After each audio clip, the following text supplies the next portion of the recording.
அல்லேலூயா. ஆண்டவர் ரட்சகருமாகிய இயேசு கிறிஸ்து நாமத்தினாலே நான் உங்களை ஆசீர்வதிக்கிறேன், வாழ்த்துகிறேன். கர்த்தர் நல்லவர், அவர் கிருபை என்றும் உள்ளது. ஆமென்.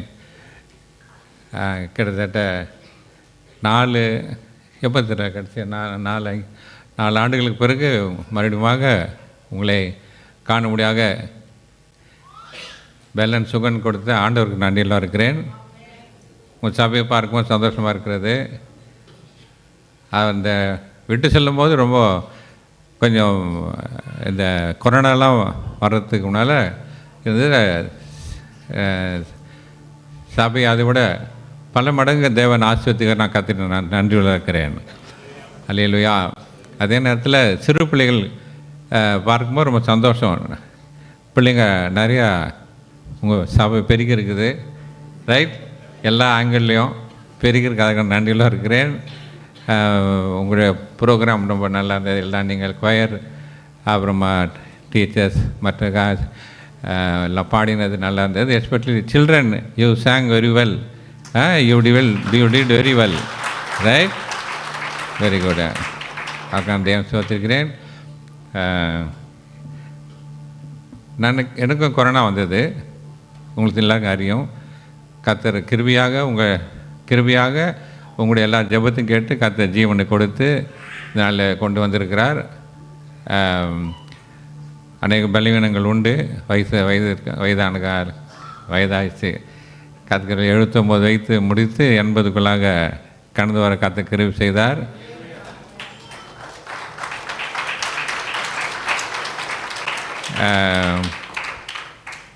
எங்கள் சபையும் அதிகமாக பெருகி கொண்டே போகிறது.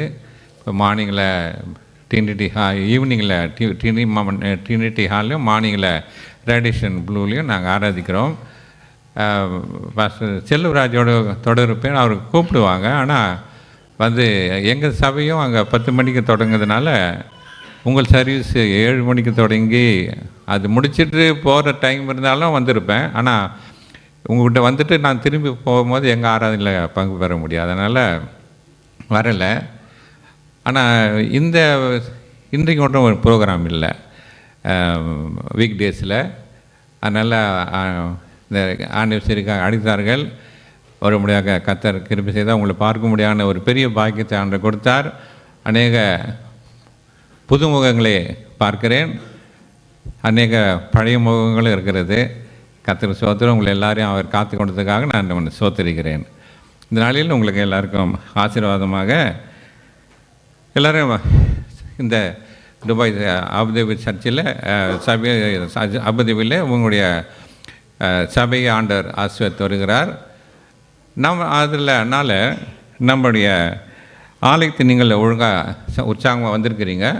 கொஞ்சம் பேர் வர முடியலன்னு கேள்விப்பட்டேன். பல காரணங்களால் இருந்தாலும் நம்ம விதமாக ஆலயத்துக்கு வருவதை அசட்டை செய்யாமல் ஆலயத்துக்கு வருவது கர்த்தருடைய பிள்ளைகளோட ஐக்கியம் கொள்வது ரொம்ப முக்கியமான காரியம். வேதத்தில் வாரத்தில் ஒரு நாள் நம்ம ஆண்டவருக்கு என்று நம்ம ஒதுக்கி வைத்து விட வேண்டும். 6 நாள் ஆண்டவர் சொல்ற 6 நாள் வேலை செய்து ஒரு நாள் ஓய்ந்திருக்க வேண்டும். அந்த ஓய்வு நாளே நம்ம கர்த்தருக்கென்று அதை வச்சிடணும். அன்றைக்கி தான் மற்றவங்கெல்லாம் கூப்பிட்டு பார்ட்டி வைக்கிறது, செலிப்ரேட் பண்ணுறது. இல்லைன்னா அன்றைக்கி தான் போய் மார்க்கெட்டுக்கு போய் மீன் அந்த வாரத்துக்கு வேண்டிய மீன் கறியெல்லாம் வாங்கிட்டு வந்து வச்சு அதெல்லாம் ஒரு பக்கம் விட்டுட்டு வாரத்தில் ஒரு நாள் நீங்கள் ஆண்டவருக்கென்று உங்களை அர்ப்பணித்து செய்ய வேண்டிய காரியங்களாம் நீங்கள் முதல்ல செய்துட்டு ஒரு நாள் நீங்கள் ஆண்டவருக்கு பாதப்படியில் கண்டிப்பாக இருக்க வேண்டுமான்னு ஆண்டவர் கட்டளை சொல்கிறார். ஏசாயா 58 வாரத்தில் ஒரு நாள் நீங்கள் கர்த்தருக்கென்று அது நீங்கள் நியமித்து அதை நீங்கள் பரிசுத்தமாக நீங்கள் ஆசரிக்க வேண்டும். ஆலயத்தை நீங்கள் கூடி வர வேண்டும். அன்பிற்கும் ஐக்கியத்துக்கும் நம்ம கூடி வரணும். அதை நீங்கள் அசட்டியாக விட்டுவிடக்கூடாது என்று வேதம் நமக்கு எச்சரிக்கையாகுது. அப்படி ஆலயத்துக்கு நம்ம வரும்போது கர்த்தர் அநேக ஆசீர்வாதங்கள் நமக்கு வைத்திருக்கிறார். அதனால் நீங்கள் ஆலயத்துக்கு நான் சொல்கிறதுக்கான புரியல. அந்த ஏசாயா 58 போய் படித்து பாருங்கள். நீங்கள் ஆலயத்துக்கென்று ஒரு நாள் ஆண்டருக்கு ஒதுக்கி ஆலயத்தின் காரியங்கள், பைபிள் ஸ்டடி, நம்ம சில்ட்ரன் ப்ரோக்ராமு, அது இது செய்கிறதுக்கு நீங்கள் உங்கள் அர்ப்பணித்து வரும்போது அதுக்குள்ள ஆசீர்வாதத்தை கண்டிப்பாக ஆண்டவர் உங்களை வைத்திருக்கிறார். அவரே ப்ராமிஸ் பண்ணிக்கிறார், உங்களை ஆசீர்வதிப்பேன் என்று. அதனால் இந்த நாளிலும் இந்த உங்களுக்கு அந்த ஆலயத்துக்குடைய மகிமையை நான் உங்களுக்கு சொல்ல ஆசிக்கிறேன். சங்கீதம் 48:9. ஹல்லேலூயா. சங்கீதம் சொல்கிறாரு, ஆண்டவரே ஆலயத்தின் நடுவிலே உங்களுடைய கிருபைகளை சிந்தித்து கொண்டு இருக்கிறோம். நம்ம ஆலயத்துக்கு வரோம், ஒரு சில டைமில் அது கம்பல்சரி போகணும், பாஸ்டர் பார்ப்பார் அப்படின்னு இல்லை. நம்முடைய ஆலயத்தில் வந்து என்ன பண்ணுமா, ஆண்டவர் நமக்கு செய்த நன்மைகளை நம்ம நினைத்து அவர் நம்ம நன்றி செலுத்த வேண்டும். சங்கீதம் 5:7 படிங்க. நானும் உமது மிகுந்த கிருபையினாலே உமது ஆலயத்துக்குள் பிரவேசித்து உமது பரிசுத்த சந்நிதிக்கு நேரே பயபக்தியுடன் பணிந்து கொள்வேன். ஹல்லேலூயா. அப்போது நானும் உமது கிருபையினாலே ஆலயத்தில். நல்லா யோசித்து பாருங்கள், உலகத்தில் என்னென்னோ நடக்குது, என்னென்ன ஆக்சிடெண்ட் நடக்குது, என்னென்னோ வியாதிகள்லாம் வருது. ஆண்டவர் நம்ம மேல் வைத்துக்கிற அவருடைய அன்பு கிருபையை நம்ம எப்போதும் யோசிக்கணும். ஏன்னா நம்ம அதை ஆண்டவர் நமக்கு நம்ம மேல் பாராட்டின அந்த கிருபைகளை தந்த சுகபல ஜீவனை நம்ம மறந்துவிடக்கூடாது. அதை நம்ம நினைத்து ஆண்டவன் கொடுத்த சுகம், அதுக்காக நல்ல ஆசிரமம் பெருக பார்க்கலாம். நம்ம ஆண்டவருடைய கிருபை நம்ம பெற்ற நாம் அவருக்கு நன்றி செலுத்தும்படியாக நம்ம கர்த்தருடைய ஆலயத்தை உற்சாகமாக நம்ம வர வேண்டும். அப்போது நல்ல யோசிங்க, அவருடைய கிருபையினால தான் தேவன் நம்ம இந்த நாளிலையும் கொண்டு வந்து சேர்த்துற உள்ளே வந்துக்கிறார் இல்லையா? யார் யாருக்கு என்னென்னமோ நடக்குது, ஆனால் கர்த்தர் நல்ல நம்ம சுகபல ஜீவனை கொடுத்து நான் சந்தோஷமாக இந்த 33 ஆண்டுகளை ஆண்டவர் கடத்தி வந்த அந்த நாளை நீங்கள் ஆறாவதுக்கு அது அவருக்கு நன்றி செலுத்த முடியாத அந்த நாளை ஆண்டவர் நம்ம கொடுத்துருக்கார். அது அந்த நன்றியை நினைக்க வேண்டும் நம்ம. அல்லேலூயா. அதை தான் சங்கீதம் 104:5 படிக்கிறோம்.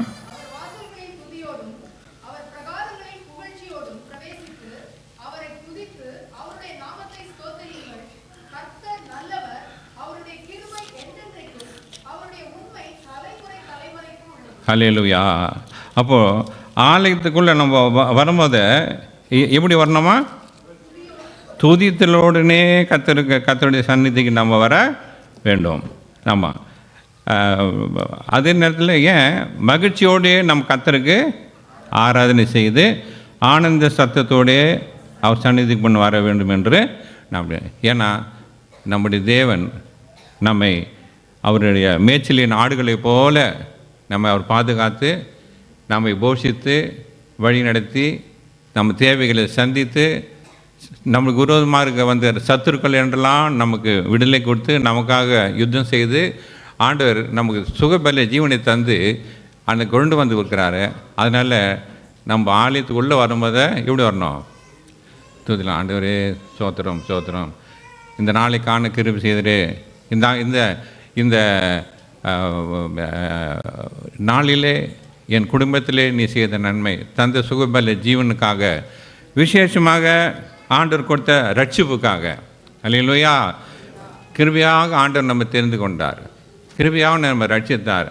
அவர் கொடுத்த நம்ம அந்த ரட்சிப்புக்காக, நல்ல சுகபல ஜீவனை கொடுத்ததுக்காக, கொடுத்த மனைவிக்காக, கொடுத்த கணவனுக்காக, கொடுத்த குடும்பத்துக்காக, கொடுத்த பிள்ளைகளுக்காக, நம்ம கொடுத்த வேலைக்காக, கர்த்தர் நமக்கு கொடுத்த ஆவிக்குரிய வரங்களுக்காக, கர்த்தர் கொடுத்த சபைக்காக, கர்த்தர் சபையில் கொடுத்த ஊழியங்களுக்காக நம்ம நினைத்து ஆண்டவரை துதித்துடனே கர்த்தருடைய சந்நிதியில் வரணும். வரும்போதே எனக்கு எங்கே இடம் கிடைக்கும், எனக்கு விரோதமாக யாருன்னா இருந்தால் அவன் எங்கே இருக்கிறான், அது தள்ளி வந்து உட்காரலாம் அப்படின்னு வரக்கூடாது. ஆண்டவரே எனக்கு நல்ல சுகபல ஜீவனை கொடுத்து இந்த நாளிலே ஆராதிக்க என்னை கொண்டு வந்தீரே, அதுக்காக உங்களுக்கு நான் நன்றியுள்ளாகிறேன்னு சொல்லிவிட்டு நம்ம ஆலயத்தில் வரும்போது தான் நம்ம வரணும். நம்ம யாரும் வரதில்லை அப்படி, ரைட்? அட்லீஸ்ட் இங்கே வந்து உக்காந்து பிற்பாதாடு ரைட் அங்கேயும் பார்த்து பேசாமல் கொஞ்ச நேரம் நீங்கள் மனசுக்குள்ளேயே ஆண்டவரை நீங்கள் துதிக்கணும். இப்போ பாருங்கள், இந்த 33 ஆண்டுகளாக நடத்தி வந்த காரியங்களை பார்த்து சொன்னாங்க. அருமையாக வழிநடத்தி வந்தார். இப்போ நான் நீங்களும் பார்க்குறீங்க. இப்போ நானும் பார்த்து ஆண்டுகள் நன்றி செலுத்துக்கிறேன். நான் பால்கிட்ட பேசியிருந்தேன். கர்த்தர் கிருபையாக சபை இவ்வளோ பெரிதாக்கியிருக்கிறார் இந்த 4-5 வருஷத்தில். அதே நேரத்தில் உங்கள் சபையின் தேவைகளை சந்தித்திருக்கிறார். பாஸ்டர்ஸு கொண்டு வந்தாங்க. அதில் சொன்னது போல் உங்கள் சர்ச்சை ரெகனைஸ் பண்ணியிருக்கிறாங்க. அது ஒரு பெரிய காரியம். அது அல்லேலூயா, பெரிய காரியம் அதெல்லாம். அதனால் கர்த்தர் உங்களுடைய வாழ்க்கை, தனிப்பட்ட வாழ்க்கையிலும் சரி, சபையின் வாழ்க்கையிலும் சரி, மற்றவருடைய வாழ்க்கையிலும் செய்த நன்மைகளை நம்ம நினைத்து அட்லீஸ்ட் ஆலயத்துக்குள் வரும்போது அவைகளை நம்ம சிந்தித்து கொண்டு இருக்கிறோம். அது இன்னொரு படிங்க. அதை சங்கீதம் 48:9 இன்னொரு முறை படிங்க. தேவனே உமது ஆலயத்தின் நடுவிலே உமது கிருபையை சிந்தித்துக் கொண்டிருக்கிறோம். உமது கிருபையில் சிந்தித்து கொண்டு இருக்கிறோம். எத்தனை பேர் சொல்ல முடியும்? அந்த வந்தோம் போனோம். ஆனால் ஆண்டவர் கொடுத்த அந்த ரட்சிப்பு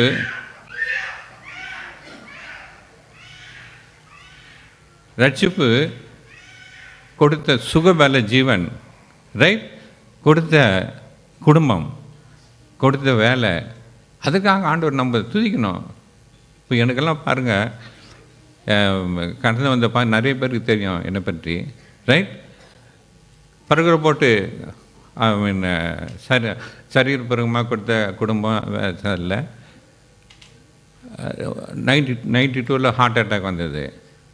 2004 பைபாஸ், ரைட். அருமை டெங்கு வந்தது. பிறகு தலையில் அடிபட்டு கிளாட் ஆகி அப்படியே 2 நாள் அன்கான்ஷியஸ் மாதிரி இருந்து அதை எடுத்து டிசம்பர் 26 வெளியே வந்தேன். 9 கொரோனா. இந்த வயசில் கொரோனா வந்து 3 நாள் ஐசியூவில் போயிட்டு கத்தருக்கு வெளியே வந்தது, ரைட். அப்படி இதெல்லாம் நம்ம நினைக்கணும். நம்ம நினைக்கிறதில்ல. கர்த்தர் நமக்கு கிருபையாக கொடுத்த காரியங்களுக்கு நம்ம நன்றி செலுத்த சோதனை பண்ணுறதில்ல. அது சொல்கிறாங்க, துதித்தொடலுடனே நம்ம கர்த்தருடைய சந்நிதிக்கு நம்ம வரணும். வீட்டில் தான் நம்ம துதிக்கலனாலும் அட்லீஸ்ட்டு ஆண்டவர் சமூகத்தில் இருக்கும்போது கர்த்தர் நம்ம செய்த நன்மைகளை நம்ம நினைத்து வரணும். பார்த்து சொன்னாங்க, நிறையா ஆசீர்வாதங்கள் உங்கள் சபையில் கொடுத்துருக்கிறாரு. அட்லீஸ்ட் வருஷத்தில் ஒரு நாளாவது நன்றி செலுத்த முடியாத நீங்கள் வந்துக்கிறீங்க. அதனால் நம்ம கர்த்தருடைய ஆலயத்துக்கு நம்ம வரும்போது நம்ம துதித்துடனே கர்த்தர் நமக்கு செய்த நன்மைகளை நம்ம நினைத்து அதை அவருக்கு நன்றி செலுத்த வேண்டும். அவர் நாம் அவர் ஜனங்களும் அவருடைய மேய்ச்சல்களின் ஆடுகளமாக இருக்கிறோம். கடைசி 5வது வசனம் ஏன்னு கேட்டால், கர்த்தர் நல்லவர், அவர் கிருபை என்று நினைக்கும், அவருடைய உண்மை தலைமுறைக்கும் உள்ளது. அல்லேலூயா. ஆண்டவர் கிருபை தான். கிருபையாக தேவன் தெரிந்து ரட்சித்தார். நம்ம நாம் நிர்மூலமாக இருப்பது அவருடைய கிருபை. அதனை தொடர்ந்து அவருடைய கிருபை நமக்கு வேண்டும். அவர் ஆண்டவர் கொடுத்த இப்போ சபைக்குன்னு வரும்போது பாட்டு பாடுறோம், துதிக்கிறோம், ஓகே. அதுக்கப்புறம் கர்த்தர் வசனங்களை கொண்டு நம்ம இடத்துல பேசுகிறார். அநேக வாக்குத்தத்தங்களை கொடுக்குறார். அப்போது அந்த வாக்குத்தத்தெல்லாம் அவர் நிறைவேற்ற வல்லவராக இருக்கிறார். நீங்கள் எந்த அளவுக்கு ஆண்டவர் சபையில் கொடுக்குற அந்த வாக்குத்தத்தங்களையும் எச்சரிக்கையும் அந்த உங்களுக்கு கொடுக்குற அதை நீங்கள் உட்கொண்டு அதை நீங்கள் தியானிக்கும் போது கர்த்தர் உங்களுடைய கைப்பிரசத்தெல்லாம் ஆஸ்வதிப்பார். உங்களுடைய போக்குவரத்தை அவர் ஆஸ்வதிப்பார். அவர் உண்மையுள்ள தேவன், கிருபையுள்ள தேவன், உண்மையுள்ள தேவன். நம்ம கொடுத்த வாக்குத்தத்தம் எல்லாம் கிறிஸ்துவுக்குள் ஆமென்றும் ஆமென் இருக்கிறது. அதனால் விசுவாசிகளே, நீங்களே பார்க்குறீங்க, ஆண்டவர் இயேசு கிறிஸ்துக்கு முன்பாக வர்றதுக்கும் முன்னால் நம்முடைய வாழ்க்கை, நம்முடைய சமாதானம், சந்தோஷம்.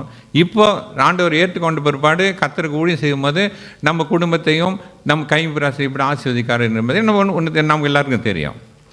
அதனால் ஆண்டவருடைய கிருபையில் நம்ம நினைத்து அவர் எப்போதும் நன்றி உள்ளவராக இருக்க வேண்டும். ஏன்னா கர்த்தர் நல்லவர், அவர் கிருபை என்றும் உள்ளது. இன்னும் படிக்க சங்கீதம் 18:6.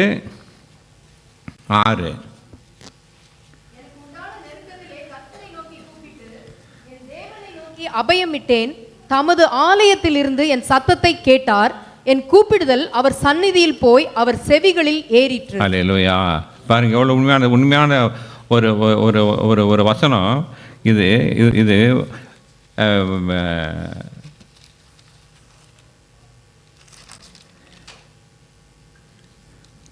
என் நெருக்கத்திலே நான் கர்த்தரை நோக்கி கூப்பிட்டேன், என் தேவனை நோக்கி அபயமிட்டேன். எங்கிருந்து கேட்டாரா? நம்ம ஜெபத்தை ஆலயத்திலிருந்து என் சத்தத்தை கேட்டார், என் கூப்பிடுதல் அவர் சந்நிதியில் போய் அவர் செவிகளில் ஏறிற்று. அல்லேலூயா. ஏறிட்டுட்டான்னா இட்ஸ் டன், அவ்வளோதான். நம்ம ஜெபம் ஆண்டவருடைய காதில் போய் ஏறிடுச்சு, அவ்வளோதான். அவர் நமக்கு ஜெபத்தை கேட்டு நம்மளுக்கு பதிலளிப்பார். அதனால் இதுதான் ஆலயத்தின் மகிமை. நம்ம ஜெபிக்கிறோம், எங்கனாலும் ஆண்டவர் நம்ம ஜெபத்தை கேட்பார் இல்லையா? ஆலயத்தில் வந்து ஜெபிக்கிறதுக்கு நட்டுன்னா இல்லை. நம்ம ஒரு தேவைக்காக ஒரு ஆபத்தில் இருக்கும்போது, நம்ம ஒரு நெருக்கத்தில் இருக்கும்போது நம்ம ஆண்டவர் நோக்கி கூப்பிட்றோம். எல்லோரும் வீட்டில் ஜெபம் பண்ணுறோம். ஆண்டவர் நம்ம எங்கே இருந்தாலும் காரில் ட்ரைவ் பண்ண போனாலும் சரி, எங்கே இருந்தாலும் நம்ம ஜெபத்தை கேட்பார். ஆனால் ஒன்று கவனிங்க, கர்த்தருடைய ஆலயத்தில் வந்து உங்கள் ஜெபிக்கிற ஜெபரும் அது தனி ஒரு விசேஷம். புரியுதா? ஆமாம், அது அந்த ஆலயத்தில் வந்து ஏன்னா நிறைய பேர் நம்ம சாட்சி சொல்கிறோம் இல்லையா? நம்ம தனிப்பட்ட வாழ்க்கையிலே எங்கே இருந்தாலும் ஜெபத்தை கேட்குறார். ஆனால் அவருடைய சமூகத்தில் வந்து ரைட், அவர் நமக்கு செய்த நன்மைகளை நினைத்து அவர் நன்றி சொல்லிவிட்டு நம்ம ஆண்டவத்தில் நம்முடைய தேவைகளுக்காக, நம்முடைய சுகத்துக்காக கொடுத்து என்ன தேவை இருந்தாலும் சரி, உங்கள் நெருக்கத்துக்காக நீங்கள் அங்கே வந்து ஆலயத்தில் வந்து நீங்கள் ஜெபிக்கும் போது கர்த்தர் ஜெபம் உங்களை கேட்கப்படும். கர்த்தர் உங்களை விடுவிப்பார், கர்த்தர் உங்களை தப்புவிப்பார், கர்த்தர் உங்களை ஆசீர்வதிப்பார். அல்லேலூயா. அதனால் நம்ம ஒரு ஊழியக்காரர் இருக்கிறாரு, அவர் தனியாக ஹவுஸ் விசிட்டிங்கெல்லாம் போனால் ஜெபம் பண்ணி சொன்னால் அவர் என்ன சொல்லுமா, நீ நேராக சர்ச்சுக்கு வந்துடுன்னுவார். எங்கே ஃபாஸ்டர் தான், அங்கே வீட்டில் போய் ஜெபம் பண்ணால் நீ நேராக சர்ச்சுக்கு வாங்குவார். ஏன்னா அவருக்கு தெரியும் கர்த்தருடைய ஆலயத்தில் ஜெபிக்கும் போது அந்த ஜெபத்துக்கு தனி மதிப்பு. அல்லேலூயா. உங்கள் நெருக்கலுக்காக நீங்கள் பாஸ்கிட்ட வந்து ஜெபிக்கிறீங்க, ஊழியக்காரர் ஜெபிக்கிறீங்க, கர்த்தர் கேட்டாரா? கேட்கலையா? கேட்டார். அல்லேலூயா. உங்களை விடுவித்தாரா? விடுவித்தார். உங்கள் வாழ்க்கை அற்புதம் செய்தாரா? செய்தார். அதனால் நம்முடைய தேவைகளுக்காக, நம்ம படுகிற பாடுக்காக, நம்முடைய வாழ்க்கை குடும்பத்தில் இருக்கிற நெருக்கத்துக்காக, கடன் தொல்லை, பிள்ளைங்க படிப்பு காரியம், பிள்ளைங்களுடைய திருமண காரியம், நிறைய எந்தெந்த நெருக்கத்துக்காக நெருக்கப்படுறீங்களோ விசுவாசிகளே, நீங்கள் வீட்டில் ஜெபிங்க. ஆனால் கர்த்தருடைய ஆலயத்தில் வந்து நீங்கள் ஜெபிக்கும் போது கர்த்தர் உங்கள் ஜெபத்தை கேட்டு உங்களை விடுவிப்பார், உங்களுடைய தேவையை சந்திப்பார். அதனால் கர்த்தருடைய ஆலயத்துக்கு போவோம் என்று சொன்னபோது நான் மகிழ்ச்சியாக இருந்தேன். ஏன்? அங்கே தனி விசேஷம், அங்கே தனி விசேஷம் ஆலயத்துக்கு வருவது. இன்னொன்று படிங்க, சங்கீதம் 40:11-13. கர்த்தாவே, நீர் உம்முடைய இரக்கங்களை எனக்கு கிடையாமற் போக பண்ணாதேயும், உமது கிருபையும் உமது உண்மையும் எப்பொழுதும் என்னை காக்க கடவது. எண்ணிக்கைக்கு அடங்காத தீமைகள் என்னை சூழ்ந்து கொண்டது, என் அக்கிரமங்கள் என்னை தொடர்ந்து பிடித்தது. நான் நிமிர்ந்து பார்க்க கூடாதிருக்கிறது, அவைகள் என் தலைமயிரிலும் அதிகமாயிருக்கிறது. என் இருதயம் சோர்ந்து போகிறது. கர்த்தாவே, என்னை விடுவித்தருளும். கர்த்தாவே, எனக்கு சகாயம் பண்ண தீவிரியும். ஹல்லேலூயா. சங்கீதக்காரன் சொல்கிறாரு, ஆண்டவரே, நிறைய எல்லா இடத்துல நான் நெருக்கப்படுறேன், அதனால் நான் சோர்ந்து போகிறேன். அதனால் ஆண்டவரே, என்னை விடுவித்தருளும், எனக்கு சகாயம் செய்ய நீர் தீவிரியும் என்று சங்கீதக்காரன் சொல்கிறார். அதில் சங்கீதம் 42 அந்த காலத்தில் பலி செலுத்தும்படியாக அநேக பண்டிகை மூலமாக எங்கெங்கிருந்தோ எல்லோரும் எங்கே வருவாங்க? எருசலேம் தேவாலயத்துக்கு வருவாங்க. அப்போது ஏதோ சம்திங் ஹேப்பன் டு யார்? இது தாவீதுக்கு 42ஆம் சங்கீதத்தில் அவருக்கு என்ன ஆச்சுன்னு தெரியல. வருஷம் போவார். ஆனால் ஒரு வருஷம் அவருக்கு தடையாயிடுச்சு. அதான் 3ஆம் வசனம் சொல்கிறாரு, தேவன் எங்கே என்று அவர்கள் நாள்தோறும் என்னிடத்தில் சொல்லுகிறபடியால் இரவும் பகலும் என் கண்ணீரே எனக்கு உணவாயிற்று. அது ஏன்? என் ஆத்துமா தேவன் மேல், ஜீவனுள்ள தேவன் மேலேயே தாகமா இருக்கிறது. நான் எப்பொழுது தேவனுடைய சந்நிதியில் வந்து நிற்பேன்? எப்போ நான் தேவன் சந்நிதியில் வந்து நிற்பேன்? நான் உங்களுடைய ஆலயத்தில் எனக்கு எப்போ நான் வரும்? அதனால அவர் ஆத்மா சோர்ந்து போகுது. ஆத்மா எனக்குள் கலங்குகிறது. அப்படி சொல்கிற தேவனை நோக்கி காத்துரு, அப்போது நான் உங்கள் சமூகத்தில் வந்து நான் புத்திப்பேன் என்று அவர் பாடுறாரு. அதனால் நம்ம ஒரு நல்ல பொருத்தனை பண்ணணும். என்ன தான் நம்மளுக்கு வேலை இருந்தாலும், என்ன தான் ப்ரோக்ராம் இருந்தாலும், ரைட், என்ன தான் நம்மளுக்கு தடையாக இருந்தாலும், கர்த்தருடைய ஆலயத்துக்கு போகிறதுக்கு நீங்கள் நல்ல ஒரு பொருத்தனை பண்ணணும். Unless you are bedridden, right, ஆலயத்துக்கு போக முடியாதுன்ற நிலைமை வந்தால் ஒழிய நீங்கள் உற்சாகத்தோடு மகிழ்ச்சியோடு கர்த்தருடைய ஆலயத்துக்கு நீங்கள் வருவீர்களானால் கர்த்தர் உங்களோடு பேசுவார், உங்களை ஆஸ்வதிப்பார், உங்கள் ஜெபத்தை கேட்பார், கர்த்தர் உங்களை விடுவிப்பார். அல்லேலூயா.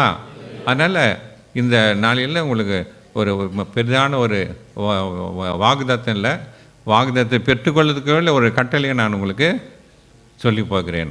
அதனால் எந்த சாக்கு போகும் சொல்லாமல் நீங்கள் என்ன பண்ணோம்? ஆனால் நீங்கள் உண்மை இருதயத்தில் அதை ஆத்மா உண்மையில் வாஞ்சியாக இருக்குது, தாகமாக இருக்குதுன்னு சொல்கிறார் அவர். அப்போது நீங்கள் அந்த கர்த்தருடைய ஆலயத்துக்கு வருது மேலே நீங்கள் என்ன பண்ணணும்? தாகமாக இருக்கணும், வாஞ்சியாக இருக்கணும். கர்த்தர் கண்டிப்பாக உங்கள் வாஞ்சி நிறைவேற்றுவார், எல்லா தடைகளும் மாற்றுவார். அது எல்லாம் டிபெண்ட்ஸ் அப்பான் நீங்கள் உங்கள் இறுதியில் எந்த அளவுக்கு ஆண்டவருக்கு கனம் பண்ணணும்னு யோசிக்கிறீங்களோ அந்த அளவுக்கு ஆண்டவர் வாழ்க்கையில் கிரியை செய்வார். இன்னொரு படிங்க, சங்கீதம் 89:28. என் கிருபையை என்றென்றைக்கும் அவனுக்காக காப்பேன், என் உடன்படிக்கை அவனுக்காக உறுதிப்படுத்தப்படும். 33. ஆனாலும் என் கிருபையை அவனை விட்டு விலக்காமலும் என் உண்மையில் பிசகாமலும் இருப்பேன். அல்லேலூயா. ஆண்டவர் கிருபையுள்ள தேவன், உண்மையுள்ள தேவன். ஆண்டவர் அவருடைய உண்மையும் அவர் கிருபையும் நம்மோடு கூட இருக்கும். ஆண்டவர் நம்மை ஆசீர்வதித்து வழிநடத்துகிற தேவனாய் அவர் இருக்கிறார். அதனால் என் கிருபையை அவனை விட்டு விலகாமலும் என் உண்மையை பிசகாமலும் இருப்பேன் என்று சொல்கிறார். அதனால் நம்ம கர்த்தருடைய ஆலயத்துக்கு நம்ம உற்சாகமாக வரும்போது கர்த்தர் நம்மை காத்து கொள்வார். அல்லேலூயா. அது கண்டிப்பாக அவர் செய்வார். சில காரியங்கள், சிலர் பேரை பார்க்கலாம். நம்ம சொன்னோம், என் நெருக்கத்திலே நான் கர்த்தரை நோக்கி கூப்பிட்டேன், அவர் என்னை காத்துக்கொண்டார். இங்கே சில நான் உன்னை காப்பேன், நான் விடுவிப்பேன், உன்னை தப்பு வைப்பேன் என்று ஆண்டவர் சொல்கிறார். எசேக்கியா ராஜா குறித்து பார்க்கும்போது 2 ராஜாக்கள் 19 படிங்க. 2 ராஜாக்கள் 19 1ஆம் வசனம். அதை கேட்டபோது தன் வஸ்திரங்களை கிழித்து ரெட்டு உடுத்தி கொண்டு கர்த்தருடைய ஆலயத்தில் பிரவேசித்து, இது 4ஆம் வசனம், ஜீவனுள்ள தேவனை நிந்திக்கும்படி அசிரியா ராஜாவாகிய தன் ஆண்டவனால் அனுப்பப்பட்ட ரப்சாக்கே சொன்ன வார்த்தைகளை எல்லாம் உமது தேவனாகிய கர்த்தர் கேட்டிருக்கிறார். உமது தேவனாகிய கர்த்தர் கேட்டிருக்கிற வார்த்தைகளின் நிமித்தம் தண்டனை செய்வார். ஆகையால் இன்னும் மீதியா இருக்கிறவர்களுக்காக விண்ணப்பம் செய்வீராக என்று. போதும். இப்போ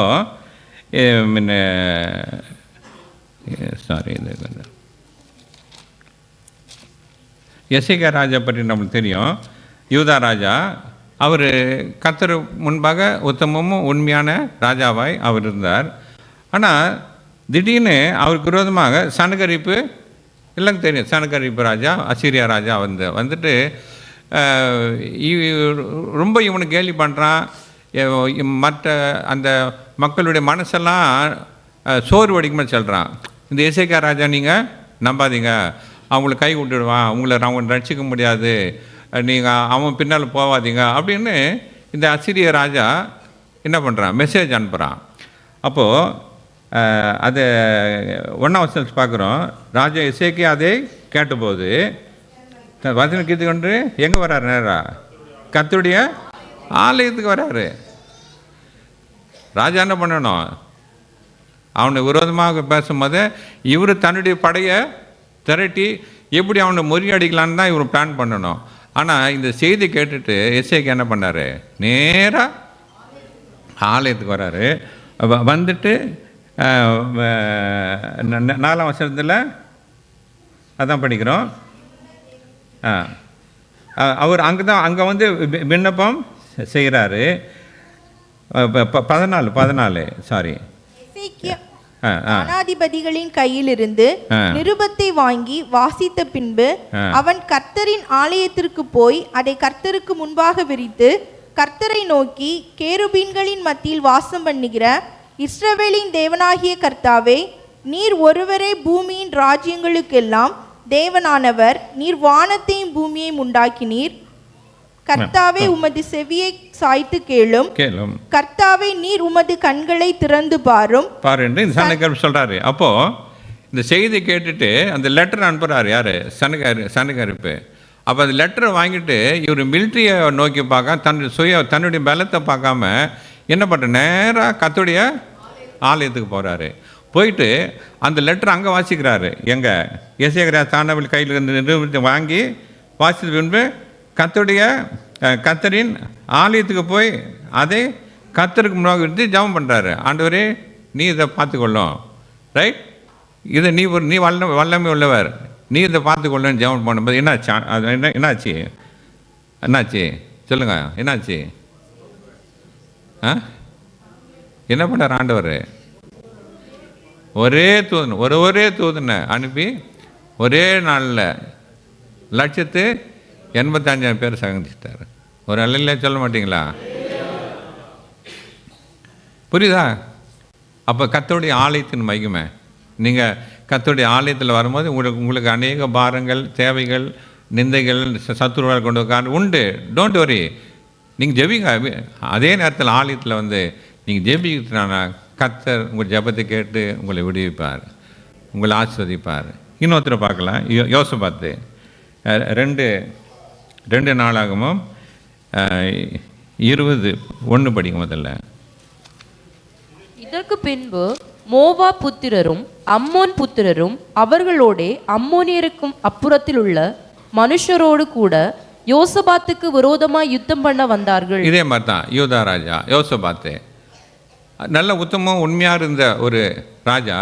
திடீர்னு அவனுக்கு விரோதமாக 4 ராஜாக்கள் வந்துட்டாங்க. அப்போது என்னாச்சு? 3ஆம் வசனம். அப்பொழுது யோசபாத் பயந்து கர்த்தரை தேடுகிறதற்கு ஒருமுகப்பட்டு யூதாவெங்கும் உபவாசத்தை கூறுவித்தான். அப்படியே யூத ஜனங்கள் கர்த்தரிடத்தில் சகாயம் தேட கூடினார்கள்.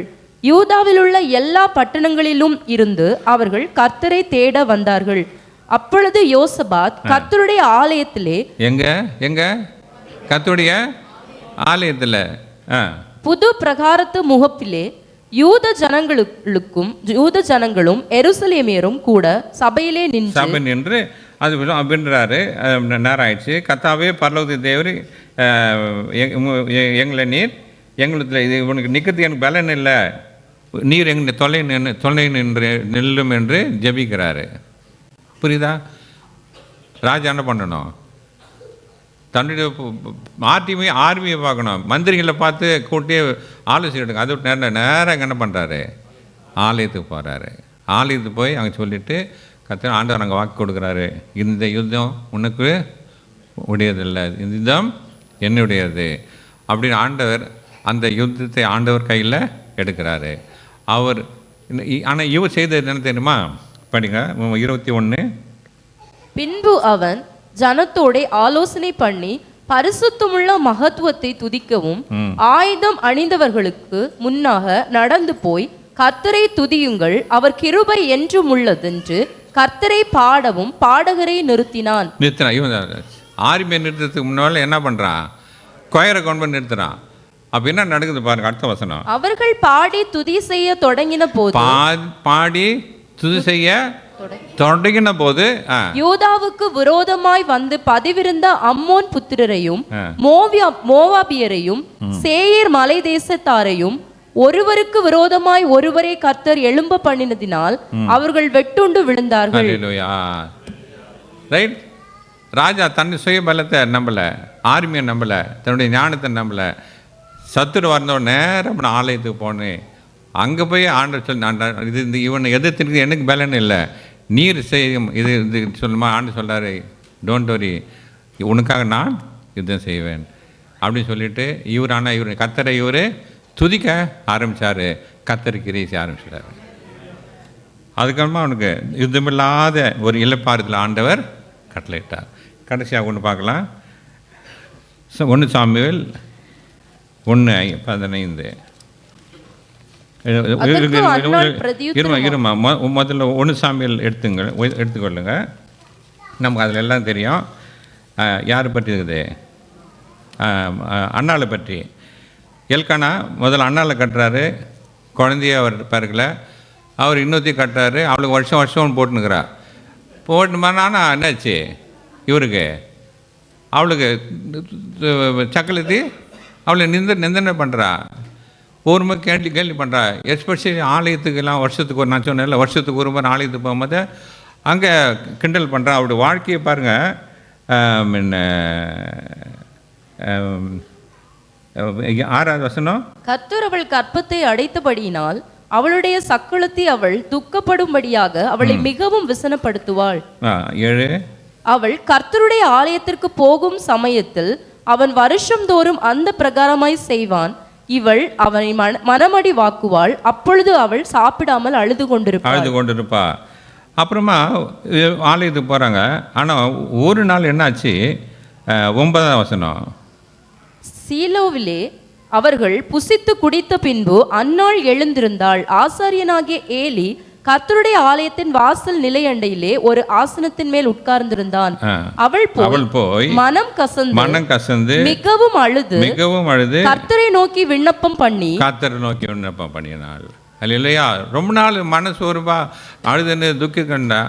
ஆனால் கர்த்தர் ஆலயத்துக்கு போனா ஒரு நாள் திடீர்னு என்ன வச்சு அவளுக்கு உற்சாகமான ஆவி ஒன்று வந்துடுச்சு. திடீர்னு ஏஞ்சா ஆண்டகத்தில் போயிட்டு மனம் கசந்து மிகவும் அழுது கர்த்தரை நோக்கி விண்ணப்பம் பண்ணிட்டு அவங்க அந்த கேள்வி கேட்குறாரு, ஏமா நீ குடிச்சிட்டு இருக்கிறான்னு. அப்போ 15ஆம் வசனம் சொல்கிறா. அதற்கு அன்னாள் பிரதியுத்தரமாக, அப்படி அல்ல என் ஆண்டவனே, நான் மன கிளேசமுள்ள ஸ்திரீ, நான் திராட்சரசமாகிலும் மதுவாகிலும் குடிக்கவில்லை. நான் கர்த்தருடைய சன்னதியில் என் இருதயத்தை ஊற்றிவிட்டேன். கர்த்தருடைய சன்னதியில் என் இருதயத்தை ஊற்றிவிட்டேன். அன்னாள் ஜெபத்தை ஆண்டவர் கேட்டாரா? அல்லேலூயா, கேட்டார். அவளுக்கு ஆண் பிள்ளையை கேட்டு கொடுத்தார்.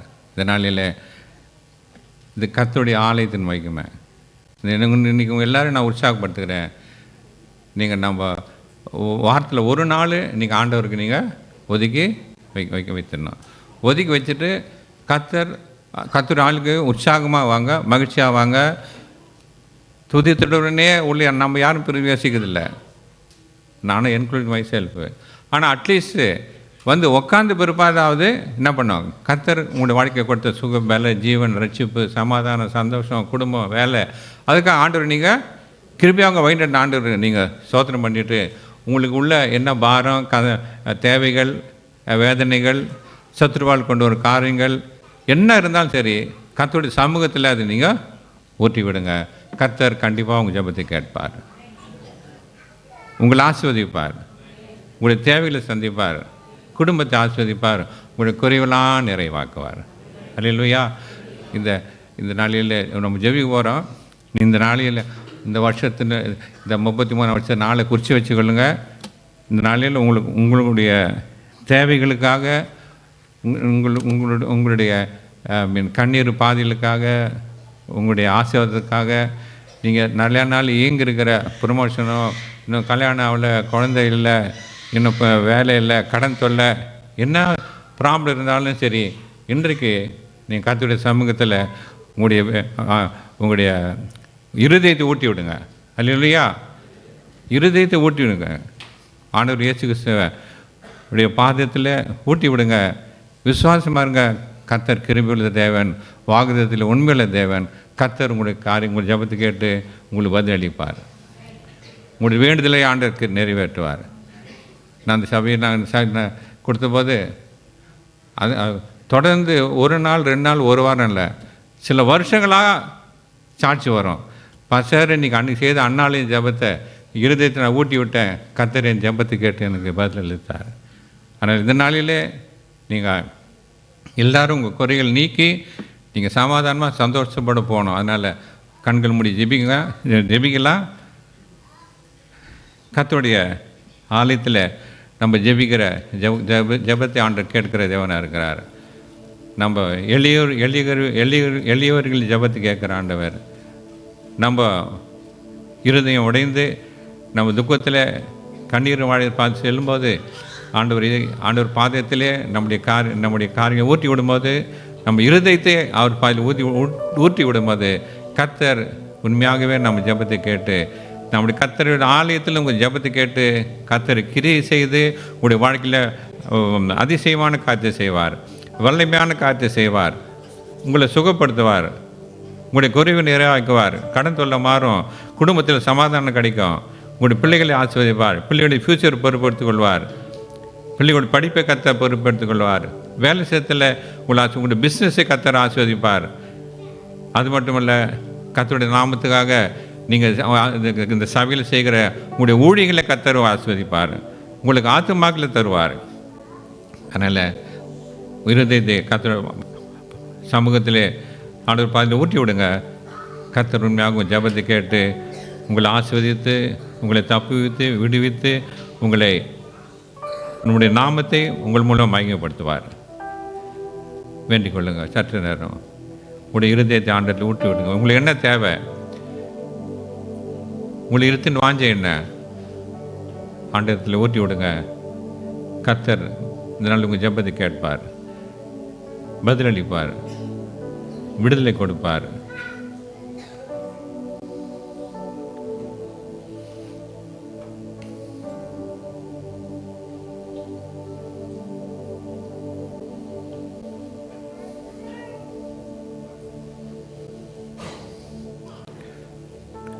எங்கள் அன்பு இருக்கும் பரம்பிதாவே, உடைய குமாரனாக இயேசு கிறிஸ்து நாமத்தினாலே உடைய பாதை விழிக்கிறோம்.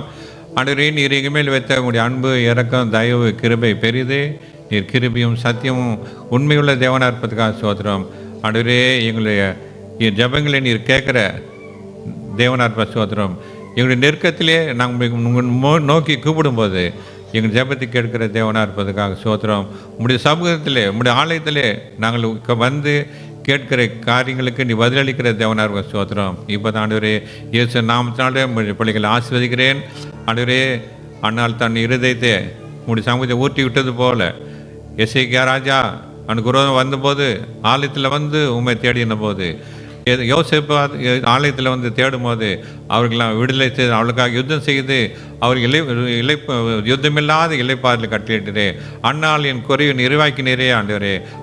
அவருக்கு சந்தோஷத்தை தந்திர சோத்திரம். அதே மாதிரி இந்த நாளிலே முன்னத்திலே ஜெபித்து கேட்டுக்கொண்ட நம்முடைய பிள்ளைகளுடைய காரியங்களை ஆண்டவரே நீர் வாய்க்க பண்ணும். உடைய பிள்ளைகள் ஆசீர்வாதத்தை அனுப்பும். அவருடைய தேவைகளை சந்தித்து தரலும். ஆண்டவரே, அவர்கள் ருசி பார்க்க கிருபை தாரும். அவர்கள் மேல் கிருபையாரும். உங்களுடைய வாக்குத்தத்தத்தில் அவர்களை நிறைவேற்றும். இயேசு நாமத்தினாலே உங்களுடைய பிள்ளைகளை ஆசீர்வதிக்கிறேன். ஆண்டவரே, உங்களுடைய தங்களை இருதயத்தை ஊட்டிவிட்ட காரியங்களை நீ அவர்கள் வாய்க்க பண்ணோம். அருமையான பாஸ்டர் செல்வராஜுக்காக, மற்ற பாஸ்டர்ஸ்க்காக, எல்லா எல்டர்ஸ்க்காக, ஆலயத்தில் ஊழியர் எல்லாரையும் நான் ஆசீர்வதிக்கிறேன். இயேசு நாமத்தினாலே உங்களுடைய பிள்ளைகளை ஆசீர்வதி. இன்னும் ஆத்துமாக்களை கொள்ளை பொருளாக தாரும் ஆண்டவரே. உங்களுடைய பிள்ளைகளை இயேசு நாமத்தில் ஆசீர்வதிக்கிறேன். ஆண்டவரே, நீர் காரியங்கள் வாக்கி செய்வோம். ஆண்டவரே, நீர் செய்த நன்மைகளை சாட்சியாக காண கிருபை தாரும். உங்களுடைய பிள்ளைகளை ஆசீர்வதித்து அனுப்புகிறேன். கிருபை ஒப்பிடுகிறேன். இயேசு நாமத்தினால பிதாவே, ஆமென். நம்முடைய ஆண்டவராகிய இயேசு கிறிஸ்துவின் கிருபையும் பிதாவாகிய தேவட அன்பும் பரிசுத்த ஆவியினுடைய அணியோன் ஐக்கியமும் வழிநடத்தில் பாதுகாப்பும் நம் அணியோடும் கர்த்தராகிய இயேசு கிறிஸ்து வருகை மட்டும் இருப்பதாக. ஆமென். அல்லேலூயா. கர்த்தர் தாமே உங்களை ஆசீர்வதிப்பாராக. ஆமென். ஆமென். அல்லேலூயா. அல்லேலூயா. அல்லேலூயா. இயேசு நாமத்துக்கு ஸ்தோத்திரம். அருமையான பாஸ்டர் அவங்களுக்கு நம்ம சபையின் சார்பில் நன்றிகள்